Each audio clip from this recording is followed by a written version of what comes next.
Bird flu ఇప్పుడు రెండు తెలుగు రాష్ట్రాల్ని భయపెడుతున్నటువంటి వార్త ఏదైనా ఉంది అని అంటే బర్డ్ ఫ్లూకి సంబంధించిన వార్త. ఎందుకంటే కోళ్ళ ఫార్మ్స్ ఏవైతే ఉన్నాయో కోళ్ళ ఫార్మ్స్లలో కొన్ని వేల సంఖ్యలో కోళ్ళు చనిపోతున్న పరిస్థితి కనిపిస్తోంది.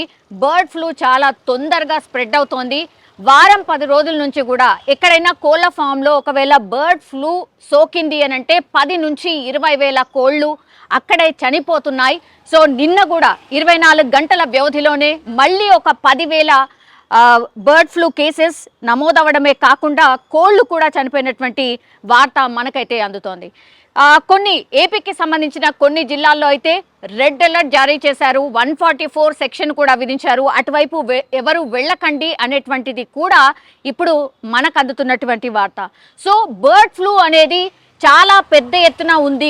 కొన్ని ప్రాంతాల్లో జాగ్రత్తలు తీసుకోకుండా అప్రమత్తంగా ఉంటే మాత్రం బర్డ్ ఫ్లూ ఎనిమల్స్ నుంచి మన మనుషులకు కూడా సోకడానికి ఎంతో సమయం పట్టదు. చాలా ఫాస్ట్గా స్ప్రెడ్ అవుతుంది. ఎందుకంటే చికెన్కి సంబంధించిన చికెన్ తినకుండా ఉండలేనటువంటి వాళ్ళు చాలామంది ఉన్నారు. నాన్ వెజ్ ప్రియులు ఎస్పెషల్లీ బిర్యానీలు అనుకోండి, ఫ్రైలు అనుకోండి, ఆర్ కాస్ట్ కింద తీసుకున్నా కూడా చికెన్ కొంచెం ధర కూడా నామినల్గా ఉంటుంది. కాబట్టి చాలామంది చికెన్ లేందే ముద్ద దిగదు.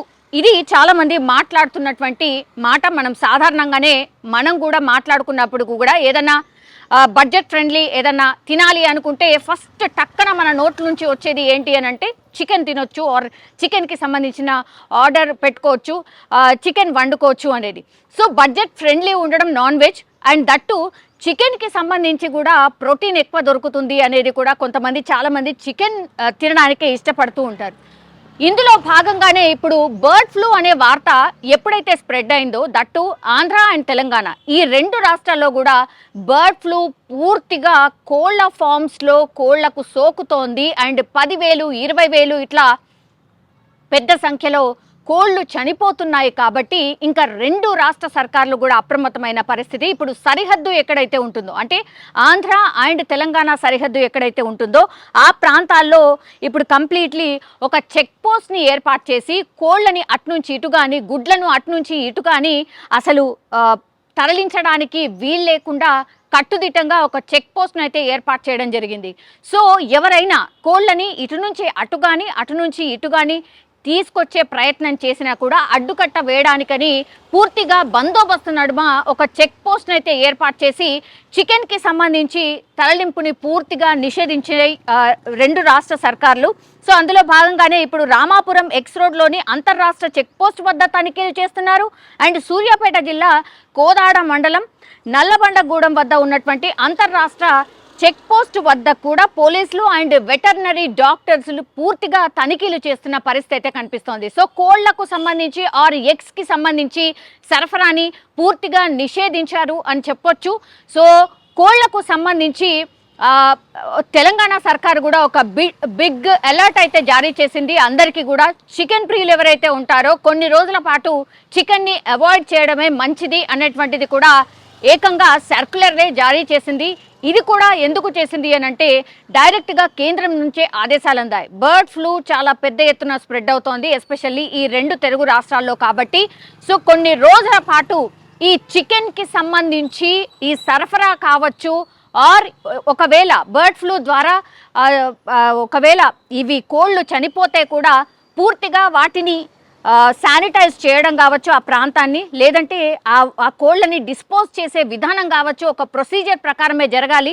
అక్కడే పూడ్చిపెట్టిన తర్వాత బ్లీచింగ్ కావచ్చు, లేకపోతే కంప్లీట్లీ ఆ వైరస్ని స్ప్రెడ్ కాకుండా ఉండడానికి ఏవైతే చర్యలు తీసుకోవాలో అవన్నీ కూడా వెటర్నరీ ఆర్ పశు సంవర్ధక శాఖ పూర్తిగా వాటి మీద దృష్టి సారించాలని కేంద్రం నుంచే ఆదేశాలు అందాయి. సో అందులో భాగంగానే రాష్ట్ర సర్కార్లు కూడా అప్రమత్తం అవడం, ఆ తర్వాత చికెన్కి సంబంధించి పూర్తిగా ఒక నిషేధాన్ని అయితే విధించడం జరిగింది.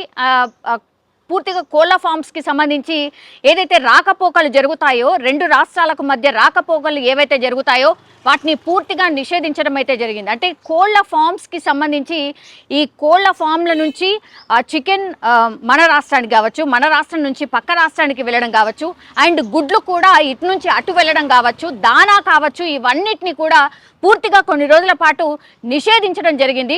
సో వీటిని స్ట్రిక్ట్గా ఫాలో కావడానికి ఇప్పుడు అంతర్రాష్ట్ర సరిహద్దుల్లో పూర్తిగా పోలీసులను పెట్టి వెటర్నరీకి సంబంధించిన డాక్టర్స్ని పెట్టి తనిఖీ చేస్తున్న పరిస్థితి అయితే కనిపిస్తోంది.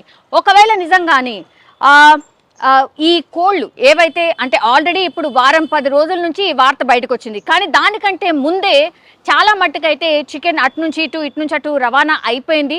అండ్ అందులో ఏ కోళ్ళకు కూడా ఇట్లాంటి వైరస్ ఉంటుందో తెలియదు. కాబట్టి ఈ వైరస్ ఉన్నటువంటి కోడిని ఒకవేళ తిన్నా మరి ఏం జరగవచ్చు, ఎట్లాంటి సిమ్టమ్స్ కనిపిస్తాయి అనేది కూడా చాలామంది డౌట్ రైజ్ చేస్తున్నారు. చాలామందికి అయితే ఇప్పుడు హెడేక్ కావచ్చు, లేదంటే వామిటింగ్ సెన్సేషన్ ఉంటుంది, నిమోనియాకు సంబంధించిన సిమ్టమ్స్ కనిపిస్తాయి, జ్వరం ఉంటుంది, దగ్గు ఉంటుంది అని కూడా డాక్టర్స్ కొన్ని సిమ్టమ్స్ అయితే చెప్తున్నారు. చికెన్ తిన్న తర్వాత ఒక 2 నుంచి 6 రోజుల మధ్య ఇట్లాంటి సిమ్టమ్స్ కనిపిస్తాయి. ఒకవేళ ఇలాంటి సిమ్టమ్స్ కనిపిస్తే మాత్రం నెగ్లెక్ట్ చేయకండి, దయచేసి వైద్యుల్ని సంప్రదించండి, సొంత వైద్యాన్ని అయితే చేసుకోకండి అనేది కూడా డాక్టర్స్ స్ట్రిక్ట్గా చెప్తున్న పరిస్థితి అయితే కనిపిస్తోంది. సో అన్ని జ్వరాలు ఆర్ అన్ని మరి ఏది వచ్చినా సరే మరి ఇది మేబీ కోళ్ళ ద్వారానే వచ్చిందా అని అనుకోవడానికి కూడా వీల్లేదు. బట్ మీరు ఏదైతే తిన్నారో అంటే 2-3 రోజుల క్రితం నుంచి ఏం తిన్నారు ఏంటి, ఒకవేళ డెఫినెట్లీ చికెన్ తినుంటే మాత్రం డౌట్ పడాల్సిన అంశం అనేది కూడా వైద్యులైతే సూచిస్తున్న పరిస్థితి అయితే కనిపిస్తోంది. ఇంకోటి, పూర్తిగా ఈ చికెన్ ఒకవేళ తిన్నా సరే పూర్తిగా ఉడకబెట్టాలి. అంటే హాఫ్ బాయిల్డ్ చికెన్ని దయచేసి తినకండి, పూర్తిగా ఉడకబెట్టినటువంటి చికెన్ కావచ్చు, గుడ్లు మాత్రం తినండి అనేటువంటిది కూడా కొంత సూచన అయితే జారీ చేస్తున్నారు. అది చెప్తూనే దాని తర్వాత కొన్ని డేస్ పాటు చికెన్ తినకపోవడమే మంచిది అనేది కూడా సజెస్ట్ చేస్తున్న పరిస్థితి అయితే కనిపిస్తోంది. కానీ ఇంకోవైపు కోళ్ల ఫామ్కి సంబంధించిన బిజినెస్ కావచ్చు పెద్ద ఎత్తున దెబ్బతింటోంది. అండ్ ఇంకోటి, చికెన్కి సంబంధించి ఏవైతే షాప్స్ రన్ అవుతాయో 230 ఉన్నటువంటి కేజీ ధర ఇప్పుడు ఏకంగా ఈ వార్తలు ఎప్పుడైతే బయటకు వచ్చాయో, ఇట్లా బర్డ్ ఫ్లూ సోకింది అన్న వార్తలు వచ్చిన తర్వాత పెద్ద ఎత్తున ప్రచారం జరిగిన తర్వాత ఈరోజు పొద్దున 230 కేజీ ఉన్నటువంటి చికెన్ ధర ఒక్కసారిగా 170 నుంచి 150 రూపాయలు పడిపోంది అని చాలామంది చికెన్కి సంబంధించిన షాప్స్ ఎవరైతే యజమానులు ఉంటారో వాళ్ళు వాపోతున్న పరిస్థితి. ఒకటేసారి చికెన్ ధర పడిపోయింది, మేము తెచ్చింది ఇంతకైతే ఇప్పుడు మేము లాస్లో అమ్మాల్సిన పరిస్థితి, ఏం అర్థం కావట్లేదు, ఇది ఎన్ని రోజులు ఉంటుందో పరిస్థితి అర్థం కావట్లేదు, చాలామంది అసలు చికెన్నే అవాయిడ్ చేస్తున్నారు అనేటువంటి మాట కూడా చెప్తున్నారు. సో ఎవరైనా సరే ఈ బర్డ్ ఫ్లూకి సంబంధించిన వార్తలు కొంతమేర తగ్గుముఖం పట్టే వరకు చికెన్ తినకపోవడమే బెటర్ అని చాలామంది డాక్టర్స్ అయితే సూచిస్తున్న పరిస్థితి అయితే కనిపిస్తోంది. సో బర్డ్ ఫ్లూ పెద్ద ఎత్తున తెలుగు రాష్ట్రాల్లో ఉంది కాబట్టి అందుకనే రాష్ట్ర సర్కార్లు కూడా దానికి సంబంధించి ఒక ప్రికాషనరీ మెజర్స్ అయితే తీసుకుంటున్నారు. అట్లనే మనం కూడా కొన్ని డేస్ పాటు చికెన్ని అవాయిడ్ చేయడమే బెటర్ అనేది కూడా వైద్యులు సూచిస్తున్న పరిస్థితి కనిపిస్తోంది.